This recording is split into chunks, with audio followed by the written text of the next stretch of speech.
We're on 195. See if we finish this packet by the end of the month.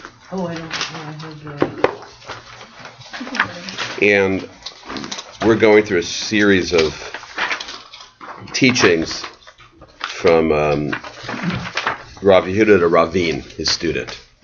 And some of them even have something to do with our topic, although many of them don't. And they just felt like quoting these several teachings from this one rabbi to his other student, to his student. So 195, we did this one at the top last time, so we'll go through it quickly just to get us oriented. Amar le Rav Yehuda le Ravin. So Rav Yehuda said to Ravin, bar Rav Nachman, son of Rav Nachman, Ravin achi, Ravin my brother. That's what he called him. I mentioned that's unusual to have that kind of familiarity, but it's also touching. He's my brother. Ready to zap him with something. Sometimes he zaps him. Yes, he does. Hani tachle, and this is just a teaching. He's saying, so if there's a weed, it's cress, but it's a weed. Devei kitna, that's in a field full of flax. Ein bahem mishum gezel. If someone comes and takes it, it's not theft. It's not gezel. So there's a weed. It's a noxious weed, and someone actually breaks into your garden and takes it. It's not considered theft because he's doing you a favor. We talked about those issues. He is breaking in. He didn't ask for permission, but he's doing you a favor. And in general, the Talmud gives a lot of deference to people that are doing you a favor, even if you don't ask for it. But anyway, omdot al gvulin. But if the weeds are on the border of the field, which means, of course, that they have a purpose and they're not obnoxious, maybe they even were planted that way, yesh behem mishum gezel. Then there is theft. Now, people could be taking these weeds to use them for something. They may have some value, even if it's just to stuff a pillow. So no one's just going to come and weed your garden for you for no reason. It's because they want the weeds. But in one case, it's theft. In one case, it's not. It's theft if it's very clear that you're using them for a purpose. And he's teaching sort of general laws about theft here. Okay. Now it goes on. Ve'im hukshu lezera.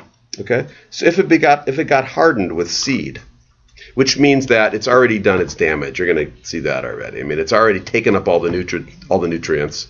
It's no longer noxious. It's still a weed. You still rather not have it there, but it's not doing any more damage at that point. And this I'm getting off from Steinsaltz. I'm not at all an expert in weeds, flax, any of these things.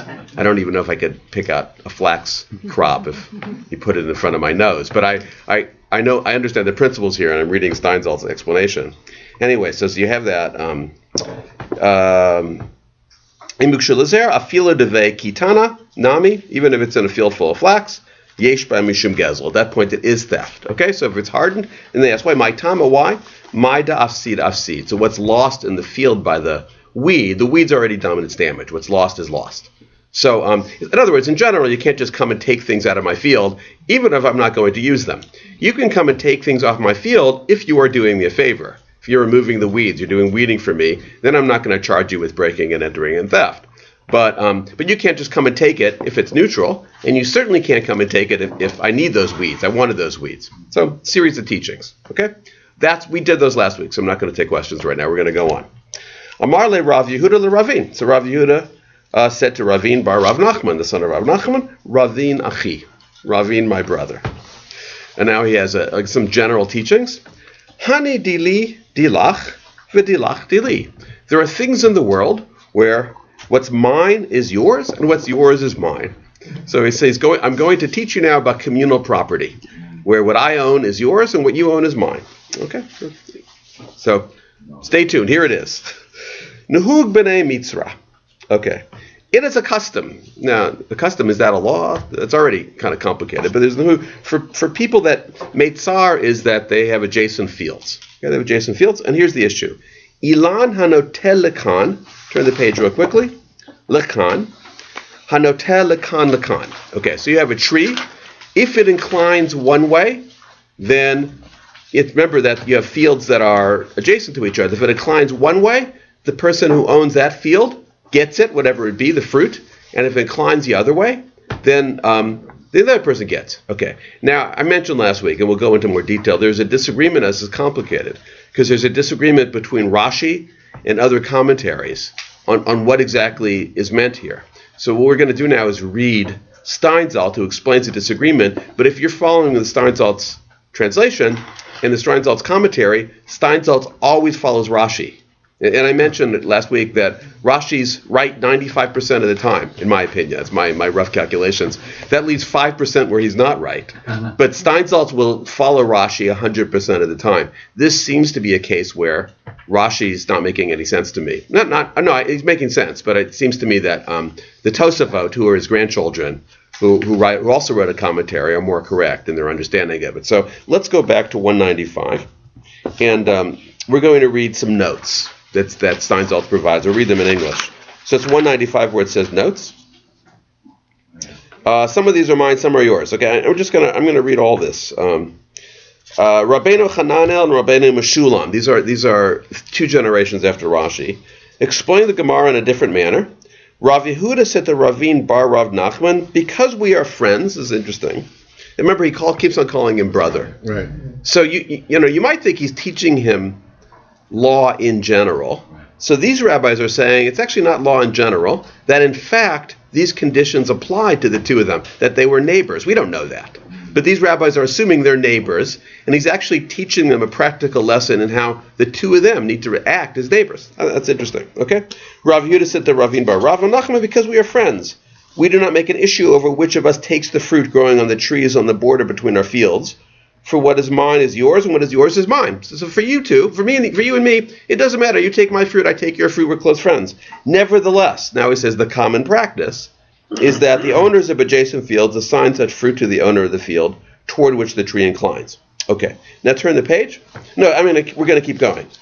If a tree inclines one way, now, do you see where we are now? Yeah. Our commentary follows Rashi, who explains that according to, turn the page, keep with notes, according to Rav, the fruit growing on a tree standing on the border between neighboring trees belongs to the neighbor into whose fields the tree's root extends, even if the tree stands entirely on one other person's property. Okay? Now, when I'm reading the Talmud here, I'm thinking branches. Yeah. Why? Because branches are the thing that tend to incline. And you don't know. Branches are going to go this way, branches are going to go that way. You don't think of the roots, which are really stationary and below ground. So, but Rashi doesn't read it that way.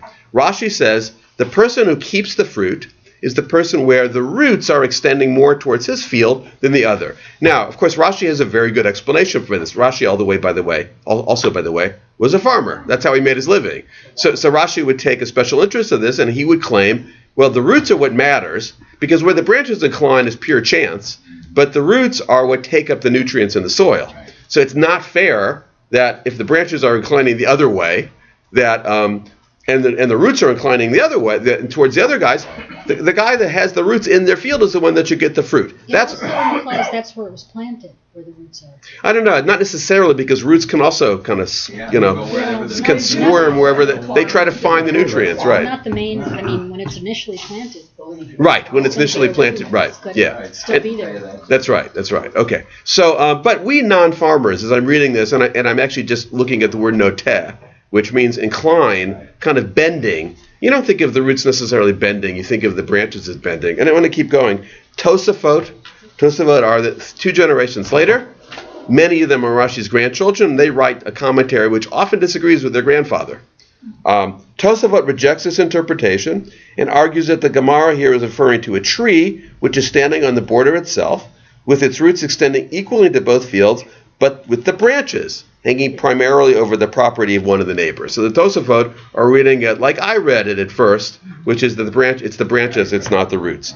According to Rav, the fruit growing on the branches extending in one direction belongs to the owner of the field in that direction, and the fruit growing on the branches extending in the other direction belongs to the owner of the other field. All right, so all you really need to know is that Rashi reads it one way. When you're talking about inclining, Rashi reads it as the roots, and the Tosafot read it as the branches. You can choose. I'm not going to choose between those two. Well, I am.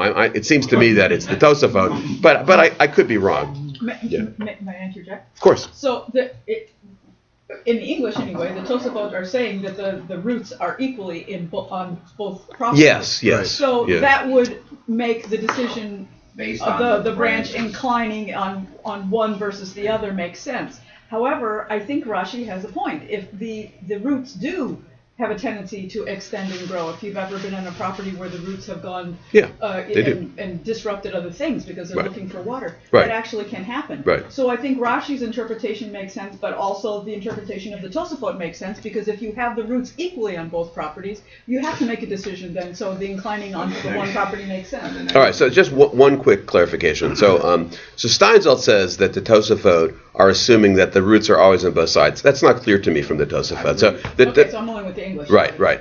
The other thing is that it's a grammatical issue too. The word and an issue of vocabulary. And here I think Rashi's wrong, because I think the word noteh, which means bend, really would probably only refer to. Now, I want to say that Rashi makes sense logically in terms of law. It's more fair for the person whose roots, where the roots are, for him to get the benefit of the fruit. However, I don't think that's what the Talmud meant. I think the Talmud is less sophisticated, not really looking at roots, and probably thinking about branches. And the reason I say that is simply the word noteh, which means to bend or incline, is used more for branches than it is for roots. If it were roots, it would probably be a word like creep, like if the roots crept towards one side or the other, or I don't know. I don't think you'd use the word bend for the roots. The roots extend maybe. Yeah. So let's see. So that's why. And I think Rashi, maybe wants it to be one way, and wants the law to be a little bit more fair. So then he's misreading the Talmud, possibly. Yeah. So it's pretty arcane, but is there any determination of how roots travel? I mean, seeking water. Yeah, they'll go. How do you know? Water source. How do you know? I mean, I've done a lot of planting. Proven. If you go into Shmuel, where it goes I next, can tell then you you got personally. I'm a pepper tree. We've had other parts of our field, our lots, essentially eroded because the root system have undone parts of that lot underneath. Well, they'll go Searching through for water pipe. There was a water Yeah. from the main source through a pipe that came in, and that root went all the way into that point to get to the water source. They'll bend around anyway. Yeah. Okay, all right, we're gonna move on because we could spend a lot of time on this. But the fact that there's these two different ways of reading the Talmud, which I said doesn't happen much. I mean, Rashi's correct 95% of the time, and generally is indisputably correct. Because usually it's not this ambiguous.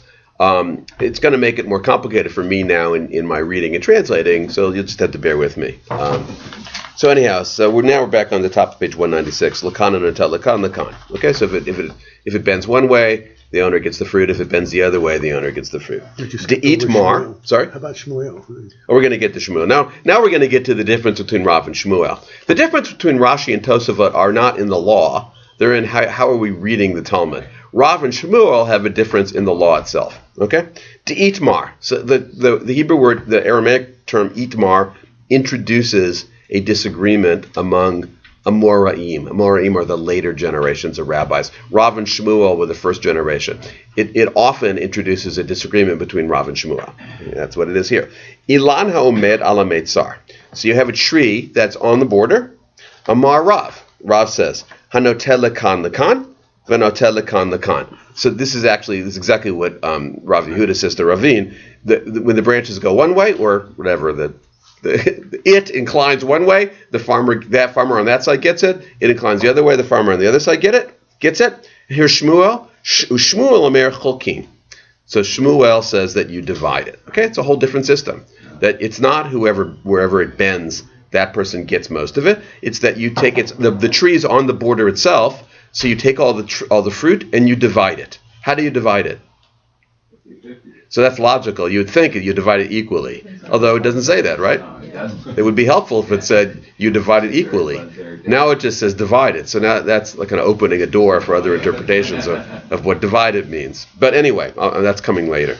So Meitve, now there's an objection.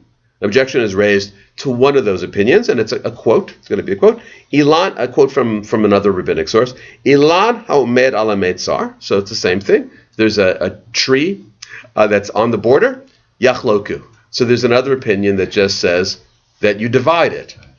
Tiyuf talar de Rav. And that's an objection to Rav, or it's a complication, or it's a contradiction to Rav. It doesn't contradict Shmuel, but it contradicts Rav. And that's difficult. I mean, why would this is an earlier statement? So why would Rav be disagreeing with an earlier statement? The earlier statement which, by the way, is actually kind of a simple solution because the tree's right on the border. And where the branches incline seems to me is a matter of pure chance and gravity. And so the farmers can't possibly have known where the branches are going to incline. So Shmuel's system makes sense, especially since you have an earlier teaching that says you just divide it equally. Does anybody know what the law is in America? Oh, real life? Yeah. The Real life. Oh, the roots. Oh. Well, I'm hoping this is real life also. The roots of the tree, and it works that way if the roots of your tree are doing damage as well. If your roots creep onto another person's property, you're responsible for the damage, but you also reap the benefit. So if there's an apple tree that's inclining into my space, I don't get those apples? You do get those apples. You do. You get those apples, yeah. If the fruit is on your side, hanging on your side of the property, it's actually disputable. 80% of the time, neighbors will work it out, and the people will take the fruit. Right. But if you take it to court, there's an argument that the person who has the roots of the tree and is watering the tree and providing it nutrients has the right to actually belongs to six. Okay. Oh, You know what? I don't do this very often, but as long as we're talking about it, you can go to the bottom of the page where it says halacha. Let's read that now, and then we'll continue with the Talmud too, because that's interesting. This is what later rabbis, 600, 700 years later in the Shulchan Aruch decide is the law. So at the bottom of 196, as for a tree standing on the border, if a tree stands on the border between fields belonging to neighbors, the two neighbors divide the fruit between them. Yeah. Even if the tree's branches extend primarily in one direction, in accordance with Shmuel's rulings. What's interesting is that in general, Rav supersedes Shmuel, but you can see already you have another source that agrees with Shmuel. So the later rabbis actually rule according to Shmuel, which is you divide it. Now, another complication. Ramah, following Tosafot, adds that if a tree stands entirely on the property of one of the neighbors, that neighbor takes all the fruit, even if most of the branches hang over the neighbor's field. So in other words, Ramah, who is the Ashkenazi commentary, disagrees. He's a minority opinion. So you always got a minority opinion in there. But the halacha in general is that you divide all of the fruit. Okay. Anyhow, going back to page 196, 8, because we have this contradiction that's leveled against Rav. And what's interesting is his study partner, but also his adversary, Shmuel, comes to his defense. So this is how Shmuel explains the objection to Rav. You might think that Shmuel would say, yeah, I'm right. See, I'm right. Instead, he actually argues that, no, that's not a disagreement against Rav. Rav has an integrity all his own. So, Tirgama Shmuel, aliba de Rav. This is what Shmuel said, in the opinion, to defend Rav. Bimimale kol hametzar kulo. So he says, well, Rav is actually that baraita, which says that you divide up the fruit, is referring to a place where the tree takes up the entire border. So it's impossible to say who gets more. So therefore you divide it. Okay? But ihachi ma'ila memra. So if that's the case, if the tree's taking up the entire border, what would you be teaching us? Because it's obvious if the tree is taking up the entire border, and it's a totally, what's the word? I'm thinking of an English word, but it's a where the branches are completely on one side, equally on both sides, and the roots are equally on both sides. That's what Rav is saying. In that case, you divide it. The thing is, that's obvious. Under any circumstance, because the tree's not leaning one way or another. The roots are all equally distributed. The branches are equally distributed. What's the English word for that? Self-evident. It's a mathematical term. It's symmetrical. Right. It's entirely symmetrical. The roots are on one side. The branches are on one side. So you need some math experts here. And yes, but you're right, Mo, in the sense that you don't need that teaching because it's self-evident. So and teachings have to teach something. Right. So he can't be referring to that case because that case it's too obvious to even have a ruling. Obviously, you divide it at that point. All right. Lo tzricha. No, you need the teaching. Detale tuna lechad gisa. No, you need the ruling at that point because the weight of one branch is forcing it to go slightly to one side. Just the weight of it. So it's not the wind. It's not the way it's growing, but the weight of it is pushing it towards one side. Okay, so that's what he's referring to. And in that case, Rav is saying you split it. V'yakate my memra, and they say again, that's not teaching us anything because we know if it's inclining towards one side, then we've already learned that the owner gets it there on that one side. So he's not adding anything to the argument. So in the English here it says since the fruit derives equal sustenance from both fields. Right. And again, I come back to the notion that where the roots are has to do with the roots trying to find sustenance, and if you're the one that's providing the water and the nutrients to make the tree grow, You deserve it. then I think that's what he's actually referring to here. In the case where the fruit derives equal sustenance from both fields, meaning the roots are equally being serviced, if Right. you will, by both properties, then it should be equally divided regardless of where the branches are. The tree, regardless of what it looks like. So the one issue there is that the English is following Rashi, Okay. and it's not clear that that's actually So what that's the not Talmud in the means. Hebrew. That's Okay. right. It's not clear. That he's assuming that's what it means. It's not clear that that's what it means. It is very clear in that last case that the branches. You're talking about branches in the last case because we're talking about the weight of the fruit. So the weight of the fruit only affects branches. So in that case, it's very clear. It's referring to branches, and the weight of the fruit is pushing one branch over to the side. So and so Shmuel says that's what Rav is referring to, but the Talmud says, well, that can't be what Rav is referring to because that's already obvious because it's pointing toward one side. So Rav would already say he wouldn't come back and say, no, you divide that. So if the rabbinical argument is that if you have equal distribution of roots and fruit, Yeah. they should go 50-50. Right. If you have 40-60, why can't you go proportional? So that's a good point. No, No, that's remember I said that dividing is not necessarily dividing equally. Right. So Shmuel could say you divide according to how much is really being taken by the roots. You could work out a formula. How much is on your side, the roots, how much of the branches are on your side, and you don't have to divide it equally. So we're going to get to that. In fact, I think right now. 197, next page. Mahu de tema, you might say, Da'amarle plog hachi. Okay, so the reason that we need this teaching is because you could imagine a circumstance. By the way, I just translated the two words mahu de tema. Those two words mean we need this teaching because you might imagine the following scenario. So in English, yeah, that's mahu de tema. In English, it takes many words to define it, to translate it, but in Hebrew, it's two words, mahu de tema, which really just means you might say. But it's a technical phrase that means you might say because you might wrongly imagine. Oh. No, you might imagine the following scenario. So we need this teaching. And here's the scenario that one of the disputants says plug hachi. One of the disputants says, let's divide it this way. I have an idea for how we divide it. And he might say 50-50. Kamash malanda marle. So therefore, we need this teaching to teach us my chazeta palge hachi. Well, wait a second. So the other guy can say to him, how do you know we should divide it that way? Plog hachi. In fact, we should divide it this way. And of course, with Shmuel's teaching, they're now assuming the division is 50-50. So in order to undermine any possibility that you might want to have a fancy way of dividing things, 20-80, based on the roots, based on the branches, we have to have this teaching, which implies that the division is always 50-50. Because remember, the tree's on the border. Yeah. Now, you could take out a ruler and measure, like, how much is the root going there, how much is the root going there. The rabbis here are actually making it easy for you. Absolutely. What you do is you just divide it in half. It's a simple solution. Simple solution. Otherwise, but not fair.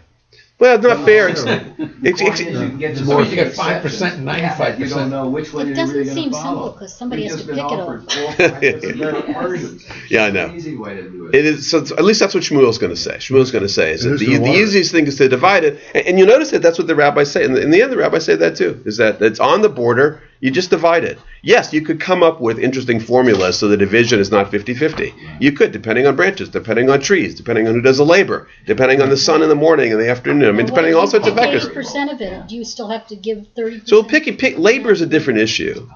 So then I think that would come. Remember, we're only even reading about this because it came into dispute. The best thing is for neighbors to work it out among themselves. And one neighbor might say, look, you do all the picking, I'll take it all. And it doesn't come to the judge at all. If it comes to the judge, this is what the judge is going to say. Look, the fruit belongs to both of you. Divide it up. It's 50-50. What about watering? The same thing. Like I said, I mean, they could decide how to divide it up. But if it comes to the judge is going to say, you both have to work equally, you both have to provide half the water, and you're going to divide it. That's the law. Okay. Now, you guys don't need to come to the judge. You guys can just work it out yourself, and you can give away your fruit. You can do whatever you want. But you're coming to me with a dispute. So I'm telling you, the principle is you divide it. And that would mean divide labor, divide water, divide everything. Okay. Cut the branches. Bake a pie, give it to your synagogue for Talmud class. Those are all things you can work out on your own. But if you're coming to me as the judge, I'm telling you you're dividing. Okay. Yeah. All right. 197, number 4. Amar le Rav Yehuda le Ravin bar Rav Nachman. Another teaching. This is Rav Yehuda again saying to Ravin, the son of Rav Nachman, Ravin achi. Ravin, my brother. Lo tisbein ara desmicha lamata. And now it's hard to say whether this is halacha or he's giving him some teacherly advice, mentorly advice. Don't buy a field that's near a city. Shouldn't buy a field that's near a city. This is an interesting discussion, which we'll continue more next week. De'amar Rabbi Abba, because Rabbi Abba said, Amar Rav Huna, in the name of Rav Huna, going all the way back to Rav, Amar Rav. Asur lo la'adam. It's forbidden for a man, shi'amor aste chaviro, b'sha'a, that a person that should stand on the field of his fellow, b'sha'a shomedet b'kamoteha, at the time when his grain is standing full. Okay? So you shouldn't stand on your neighbor's field when the grain is at its height. Why? It's next to, not on. I'm sorry, next to. Right, you shouldn't say next to. It doesn't say why, but it'll become clear later, because you could be giving it the evil eye. You will be jealous. Yeah. So How do you say that in Ayin hara. Ayin hara, the evil eye. You will look at your neighbor's field and you'll think, hey, how come he gets all that grain? And how come he's so successful? And you will become jealous. And there's implication. So jealousy is bad, right? So this is why he tells them, don't buy a field near a city, because all those city folk are going to be looking at your grain and they're going to be giving it the evil eye. They're going to be wanting that grain. They're going to be jealous of you that you have all that grain. And that actually, so what's interesting is, so of course jealousy isn't good. And it's not good for people to be jealous of you, but their belief seems to be that will have an effect. Yeah. That evil eye will actually hurt your crops. Yeah. Yeah. It will. They'll pick it. I'd have my front yard. So yes, it could be a practical, but actually this is sort of bending towards a metaphysical belief that the evil eye actually has an effect. They're going to be putting the evil eye on it, like a curse on it. All right. Was the original meaning of the evil eye jealousy? Yeah. Is that the same thing? Evil eye means, yes, jealousy or stinginess, just kind of not wanting to, coveting. Coveting. Evil is coveting what they want. One of the 10 Commandments. Yeah. A narrow eye. They often use, what's interesting is they often use eye, as a way to characterize certain negative traits, like a narrow eye. So the evil eye is jealousy, coveting. A narrow eye is stinginess. Yeah. Like your eyes are narrow, and wide eyes are generosity. Wow. So thou shalt not covet thy neighbor's perspective, fruit. Yeah. Agreed. Yeah. And but what's interesting about this is don't put yourself in a position where you're going to invoke your neighbor's jealousy.